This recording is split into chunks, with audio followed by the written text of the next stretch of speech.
Pemirsa, kita masih bersama Indonesia Lawyers Club.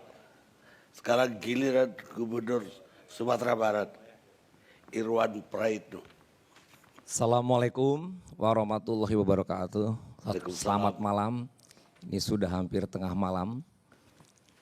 Pak Karni, para narasumber dan pemirsa yang saya hormati. Izinkan saya juga ingin agak sedikit lain dengan baca pantun nih Pak Karni.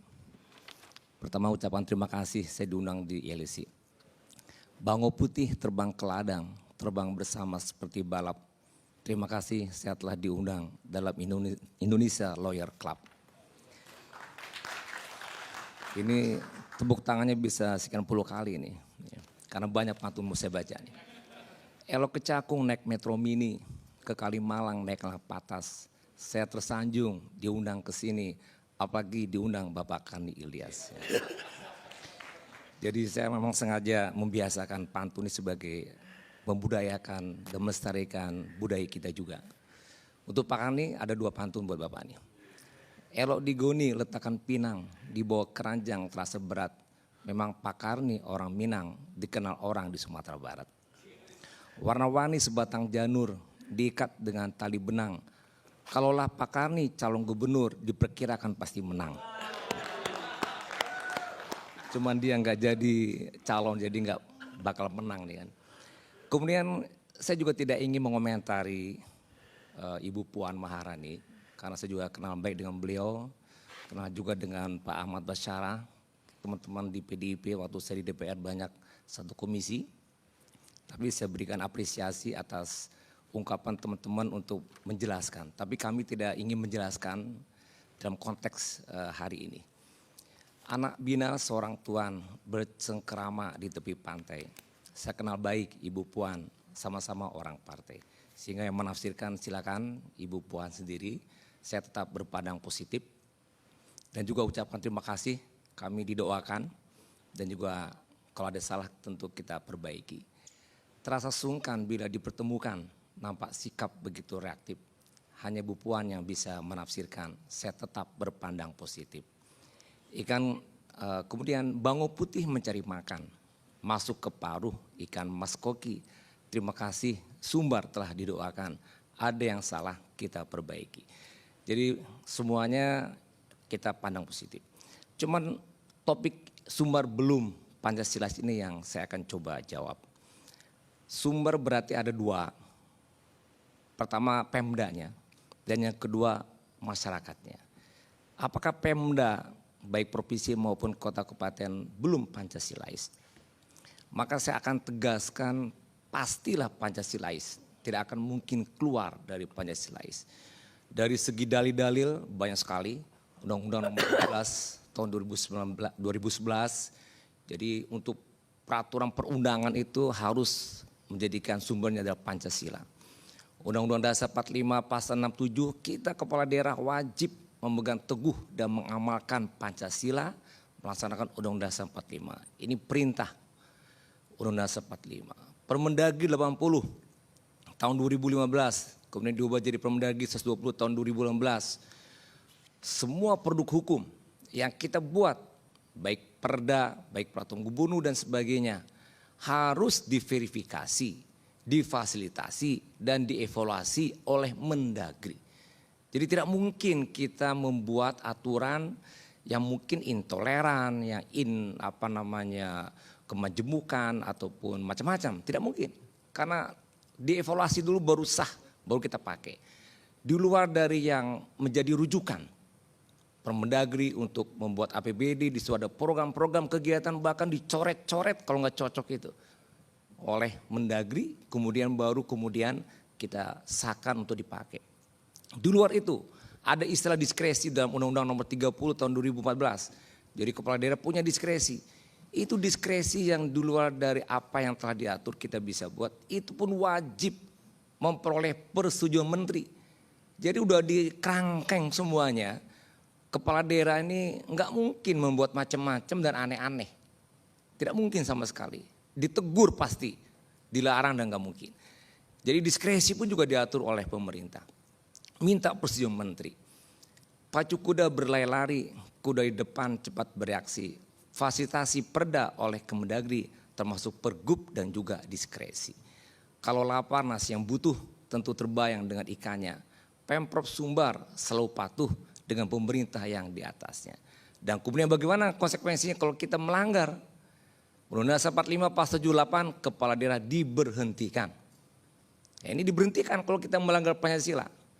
Jadi saya bisa pastikan kepala daerah itu nggak mungkin bertahan sampai 10 tahun seperti saya ini. Kalau saya melanggar Undang-Undang Dasar 45, baik staf kami dan juga seluruh pejabat, dan juga termasuk Bupati Wali Kota di Sumatera Barat. Dan kemudian juga kepala daerah dinilai oleh pusat itu tidak hanya Kemendagri. Selain Kemendagri juga menilai. Bahkan penghargaan-penghargaan yang kita dapat itu ada screening dari kepolisian, dari kejaksaan, dari BIN. Itu dicek itu hatu-hatu itu.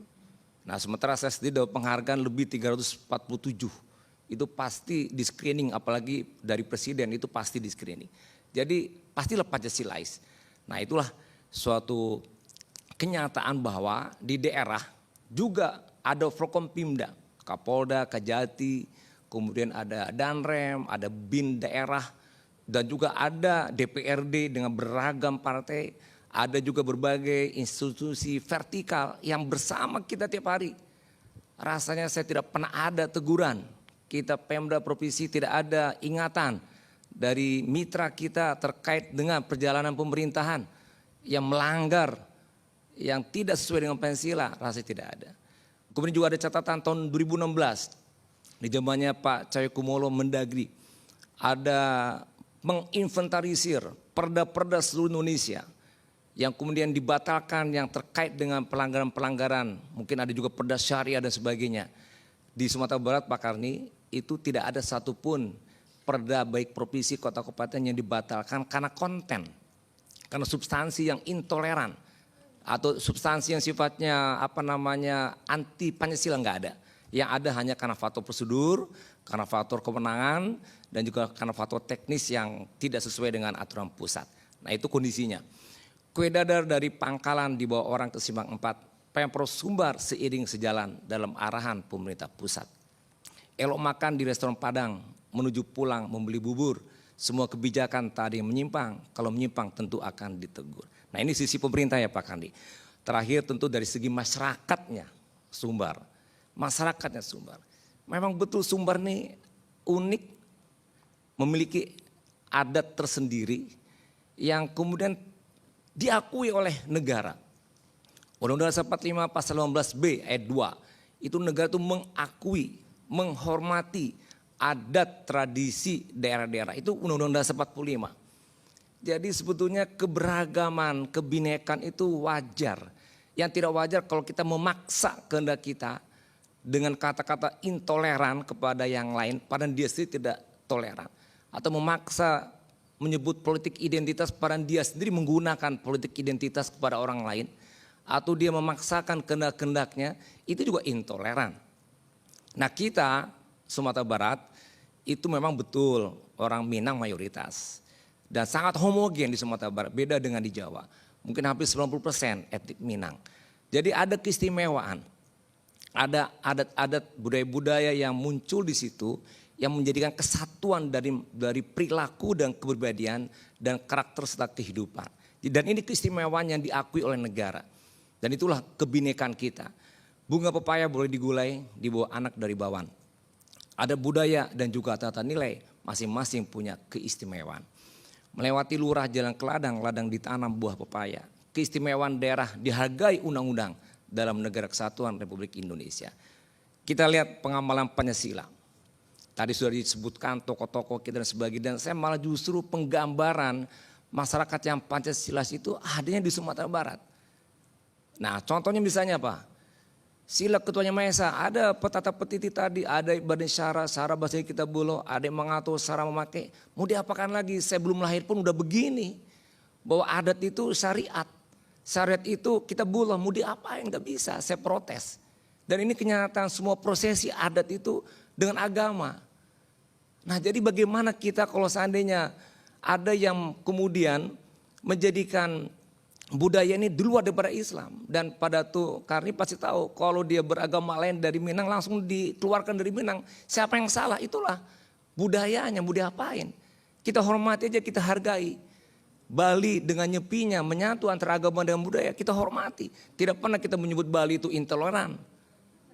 Kita hargai, kita hormati.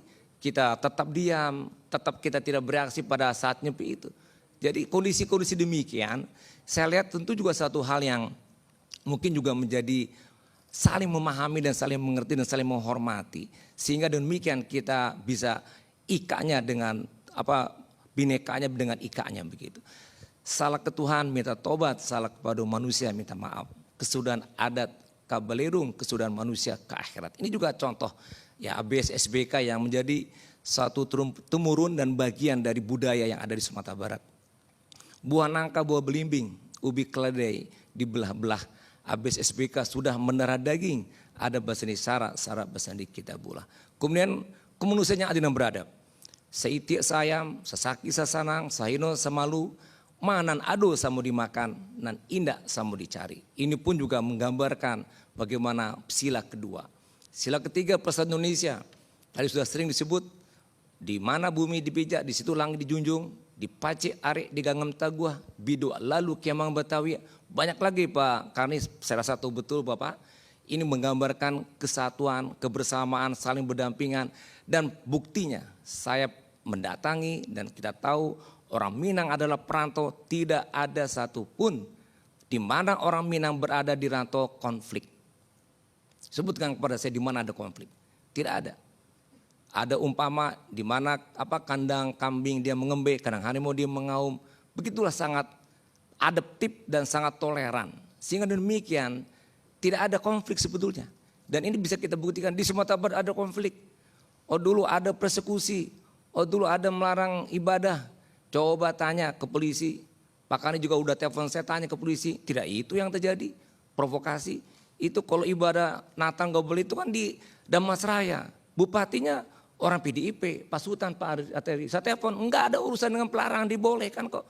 Dan orang yang memprovokasi udah tersangka. Jadi ini isu-isu yang begini membuat ya kita capek juga menjelaskan. Insya Allah tidak, kalaupun ada itu mungkin tidak signifikan. Kemudian yang keempat, kerakyatan yang dipimpin oleh hikmah dan seterusnya. Boleh ayah di palu pembuluh, boleh kato di mau pakai. Tadi sering dibacakan. Nam boleh sama kita golongkan, nam picak sama kita layangkan. Ini juga mufakat, ini juga bagian dari suatu masalah yang diselesaikan dengan mufakat. Yang kelima, keadilan sosial luar biasa juga. Ini juga menjadikan satu karakter dan budaya di Minang. Mendapi samu belabu, kehilangan samu marugi, mau kuas samu panjang, membile samu laweh. Baragia samu banyak, menimbang samu bare. Ini keadilan yang ada di masyarakat Minang.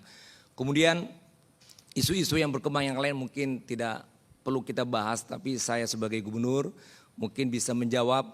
Insya Allah Sumatera Barat secara pemerintahan saya pastikan ikut dengan pemerintah pusat, ikut dengan aturan dan tidak ada sedikit pun yang menyimpang dari Pancasila. Dan masyarakat pun saya lihat demikian, kalaupun ada contohan pada saya akan berikan klarifikasi. Kalau ada di masyarakat Minang yang katanya anti Pancasila, coba sebutkan. Dan saya juga akan menjawabnya nanti.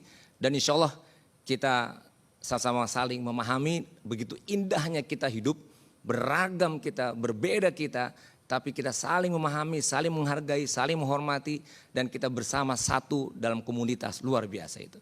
Pisang sale elok dimakan, dimakan juga goreng salah. Semua nilai Pancasila sudah diamalkan, kelima sila di Pancasila. Batang sagu dan pohon pinang di tengah-tengahnya pohon jati. Jangan ragu karena Minang, NKRI adalah harga mati. Terima kasih Pak Kani. Saya tutup dengan ucapan biarkan berkibar bendera merah putih. Jangan ada yang berani menyentuh. Cukup sekian, terima kasih. Wassalamualaikum warahmatullahi wabarakatuh. Waalaikumsalam.